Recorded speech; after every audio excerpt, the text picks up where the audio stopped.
Halo pemirsa setia manhwa, selamat datang di channel Kaizenzu, channel yang membahas alur cerita berbagai manhwa terbaru dan terupdate. Melanjutkan chapter sebelumnya, kali ini Shin memperlihatkan Shadow yang sedang leveling untuk menaikkan levelnya. Ia menggunakan skill Plague Blade, Titanium, Assassin Type Weapon. Attack plus 216, Agility plus 42, bonus damage ke titik lemah plus 0.3, syarat penggunaan level 10. Memiliki efek unik memberikan racun ke semua serangan. Racun akan meledak setelah 3 detik, memberikan 50% dari damage serangan tersebut sebagai tambahan. Shadow yang berada di depan sebuah gua sangat senang karena, hari ini juga hari yang sangat produktif. Poin evolusi sudah terkumpul hingga 98 poin, sebentar lagi aku bisa mengevolusi Greedy Han Epic ini menjadi legendary. Shadow hanya membutuhkan kurang lebih 10.000 XP untuk menaikkan kelas jobnya. Ia lalu melihat monster-monster kecil di belakangnya dan bersiap memburu mereka. Semua monster di sana mencoba melarikan diri dari keganasan Shadow yang sedang membantai abis mereka. Setelah membunuh banyak monster kecil di sana, sebuah kumpulan energi berwarna emas mulai terkumpul di dekat Shadow. Dan ternyata, Shadow telah mencapai XP di mana dia sudah bisa meningkatkan level jobnya, dan bersiap untuk menaikkan level jobnya. Sebuah energi emas sekali lagi terkumpul sangat banyak dalam proses kenaikan job Shadow. Shadow kelas Anda telah naik level. Dan akhirnya, Shadow berhasil menaikkan kelas jobnya. Karen, level 0 menjadi level 1. Kelas atribut bonus, Strength 3 menjadi 9, Constitution 3 menjadi 9. Agility 8 menjadi 24, Spirit 5 menjadi 15. Setelah kebangkitannya Shadow dipenuhi aura emas yang sangat mendominasi, menandakan kekuatan Shadow yang telah menjadi lebih kuat dari sebelumnya. Notif kembali muncul, kelas pasif 1, durasi menghilang menjadi 2 kali lipat, tambahan baru, bisa menggunakan skill menghilang saat dalam status stealth. Kelas pasif 2, level stealth meningkat dari plus 1 menjadi plus 2. Kelas pasif 3, jika serangan dilakukan di luar jangkauan penglihatan musuh, maka serangan tersebut memberikan damage double menjadi 3 kali lipat. Setelah naik ke level, bonus atributnya meningkat menjadi 3 kali lipat dari sebelumnya. Aku juga bisa mengaktifkan skill stealth saat sedang dalam mode stealth, dengan kata lain, selama cooldownku cukup cepat, aku bisa menghilang selamanya. Bukan cuma itu, serangan dari luar jangkauan penglihatan musuh kini memberikan 3 kali lipat damage, naik dari 2 kali. Baru level 1 saja sudah sekuat ini, pantas saja disebut sebagai hidden profesi terkuat. Tiba-tiba terdengar sebuah pengumuman yang membuat Shadow sangat terkejut. Pemberitahuan, sudah ada 7 pemain di wilayah kota Jianghai yang mencapai level 10. Gerbang teleportasi menuju Gods Abandon Continent akan dibuka dalam 10 menit, mohon bagi pemain yang memenuhi syarat untuk bersiap-siap. Shadow tidak menyangka bahwa ada begitu banyak pemain dari kota Jianghai yang sudah mencapai level 10. Dan diperlihatkan beberapa pemain yang sudah mencapai level 10. Nomor 1 ada Shadow, disusul Grey Rose dan masih banyak lagi. Melihat itu, Shadow mengingat bahwa dulu saat situasi seperti ini, leaderboard hanya diisi oleh pemain-pemain asing.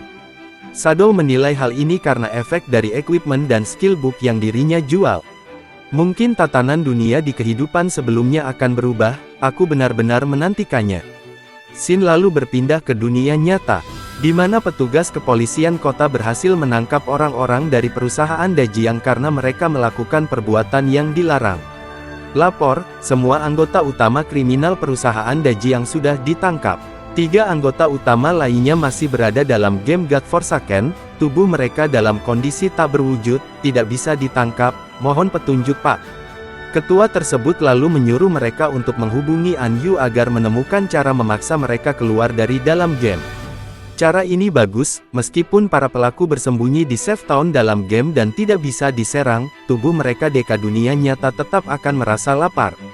Benar, saat mereka lapar mereka harus keluar dari game untuk makan, begitu mereka keluar dari game, mereka bisa langsung ditangkap. Mereka juga memuji Shadow, karena tanpa Shadow operasi ini tidak akan berjalan lancar. Dia tidak hanya memberikan informasi tentang kejahatan dari perusahaan Dajiang, tetapi juga memberitahu kita sebelumnya bahwa kemampuan dari game God Forsaken bisa dibawa ke dunia nyata. Kalau kita terlambat sedikit saja, para pemimpin seperti Jiang Li akan segera mencapai level 10. Saat itu mereka sudah pasti memiliki kemampuan tersebut. Kalau kita baru menangkap mereka nanti, pasti akan ada banyak korban. Beberapa negara telah mengalami kerusuhan skala kecil, dan ribuan orang telah tewas. Tim yang kita kirim ke dalam game God Forsaken telah berturut-turut mencapai level 10, sebagian besar berkat equipment dan skill yang disediakan oleh Shadow. Shadow adalah aset yang tak tergantikan bagi negara Daxia kita. Kita harus mencari cara untuk benar-benar mengikatnya ke kapal perang kita. Sin lalu kembali berpindah ke dalam game God Forsaken. Kali ini Shadow sedang berjalan untuk melakukan teleportasi ke God's Abandoned Continent. Namun tiba-tiba dia dihubungi oleh wanita yang kemarin diselamatkan Shadow. "Bos, tak kusangka kamu ternyata pahlawan besar yang menyingkirkan kejahatan." Shadow membalas dengan bertanya, "Apa yang salah denganmu? Jika kau punya sesuatu untuk dikatakan, katakan saja." "Bos, kamu nggak usah merendah, pihak resmi BSkan sudah mengumumkan informasinya. Dajiang Group bersekongkol dengan Song Fei untuk menjebak, menculik, menahan, dan membunuh para pemain, dan alasan kamu membunuh Song Fei dan Jiang Li adalah karena menerima mandat dari pihak resmi." Mendengar itu, Shadow sempat termenung dan akhirnya menyimpulkan bahwa pihak resmi sedang membersihkan namanya, mungkin supaya lebih mudah bekerja sama dengan dirinya.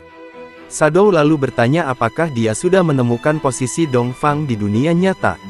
Namun wanita itu menjawab bahwa Dongfang masih di dalam game dan menyuruh Shadow menunggu sedikit lagi sampai Dongfang Xian lockout dari game.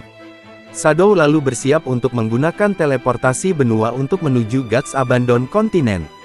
Shadow lalu sudah berada dalam formasi teleportasi itu, sedang menuju God's Abandoned Continent.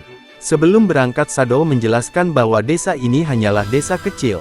Baru ketika sampai di God's Abandoned Continent, game ini benar-benar dimulai. Setelah Shadow pergi, ada beberapa pemain yang melihat Shadow pergi dan mulai penasaran. "Nggak kelihatan orang ya? Siapa yang teleport?" "Ya jelaslah, itu pasti si bos Shadow." Sin lalu memperlihatkan Shadow yang telah berada dalam God's Abandoned Continent. Seperti yang kuduga, sama persis di kehidupan sebelumnya. Ini adalah reruntuhan kota Jianghai yang sudah sangat aku kenal. Pemain dari kota yang berbeda, saat pertama kali tiba di God's Abandoned Continent, akan muncul di reruntuhan kota mereka masing-masing. Namun tanpa disadari Shadow, sebuah mata merah sedang mengawasi Shadow dari kejauhan. Dan dengan sangat cepat ia melesat untuk menyerang Shadow. Shadow yang menyadari ada sesuatu yang janggal mencoba menoleh ke belakang untuk memastikan. Dan pas sekali, monster itu sudah berada di belakang Shadow dan siap menyerangnya. Beruntung saat monster itu menyerang, Shadow berhasil menghindari serangan itu menggunakan skill Shadow Sneak. Hal itu membuat serangan monster itu meleset dan tidak mengenai Shadow. Shadow lalu dengan cepat membalas dengan menyerang monster itu menggunakan skill instan Shadow Slash dan berhasil membunuh monster itu. Anda membunuh Digger level 1 tingkat normal. Namun belum sempat istirahat, Shadow langsung dihadapi oleh 3 monster yang langsung menyerang dari berbagai sisi. Namun Shadow berhasil menghindari serangan itu dengan cara melompat ke atas. Graceful Liberation. Shadow lalu dengan kecepatan yang luar biasa langsung menerjang dan kembali menggunakan skill instan Shadow Slash yang langsung membunuh 3 monster itu. Benar-benar badas si Shadow ini ya. Di sini, tidak ada lagi zona aman seperti kota kecil. Monster bersembunyi di segala penjuru, dan bisa menyerang kapan saja. Namun selama menemukan tempat berlindung yang tersembunyi di antara reruntuhan. Jika bisa membangun markas, bisa menguasai satu wilayah. Dan tempat perlindungan terbaik di reruntuhan kota Jianghai ada di barat laut. Shadow lalu mulai berjalan sambil mengambil banyak Lifespan yang ia dapatkan dari membunuh monster sebelumnya. Shadow juga tahu bahwa di barat laut, adalah tempat perlindungan dari God Slayerku di kehidupanku sebelumnya. Namun sayang sekali guys, cerita berakhir sampai di sini. Nantikan video selanjutnya karena jujur, Mimin sendiri sangat penasaran dengan cerita selanjutnya, karena makin kesini makin seru aja ceritanya dan bikin orang penasaran. Jangan lupa like, komen, dan subscribe ya guys sebagai bentuk support buat gua biar selalu semangat buat konten, dan buat yang mau ngasih saran bisa tulis di kolom komentar. See you dan sampai jumpa di video selanjutnya.